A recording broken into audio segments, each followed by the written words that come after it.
টাকা পাওয়া যায়। হ্যাঁ কি ওটা এতটুকু পাওয়া যায়? পাউডার বে পাউডার? হ্যাঁ না ওতে যে পাতা বলে পাউডারের মধ্যে বে। আগো এতে যে খেতে ওই যে একটা ওই ড্রাগস ওটা অনেক দাম। ওটা পাউডার, ওটা অনেক দাম। ওটা অনেক দাম, কিডনি বন্ধ হয়ে যাবে তোমার। ওটা সব মুখের চাল। দুর্গা সম্মানী বোন কি বলছে দেখো। পাতা বিক্রি করছিল আমি, প্রথম পাতা বিক্রি করছিল আমি। শাহরুখ খান। কাকা জানি জানি দিদা পাতা লিয়া সুন্দর বলতো জলের স্রোত থেকে। হ্যাঁ এও পাতা বিক্রি পেয়ে ধরে গেছে।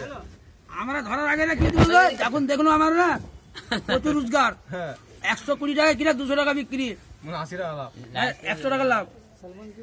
সঙ্গে সঙ্গে মানে জজ করে মানে না তুই যাওয়ার সঙ্গে সঙ্গে 25টা 30টা বিক্রি যাওয়ার সঙ্গে শেষ। বিক্রি। তখনই আমাকে একটা ভালো লোক বললে, ভাই লেবার এই জিনিস ছাড়, নাহলে মরে যাবি লেবার, কেস খেয়ে এলে আর করতে পারবি। হ্যাঁ আমি ওই জিনিসকে বন্ধই করে দিলাম, যাওয়া বন্ধ করে দিলাম। আমার ছোটশালা সঙ্গে সঙ্গে 2 তলা ঘর করে যায় 1 মাসের মধ্যে, 1 মাস 3 মাসের মধ্যে 2 তলা ঘর করে মার্বেল দিয়ে পাতা গ্রিল ফিল লাগিয়ে দিল হ্যাঁ হাওড়া মিয়া অমনি পাতা বিক্রি করে। যখন কেস খেয়ে গেল না লেবার আর যায়নি। ও বিশাল কেস পেলে 28 দিন না 30 দিন চলেছিল। হ্যাঁ কালু কালু বাবারে সোনার আংটি দেখবি না, এ হাতে 5 টাকা কোন কাল? সালমান কালু বড় ওই সালমান ওই যে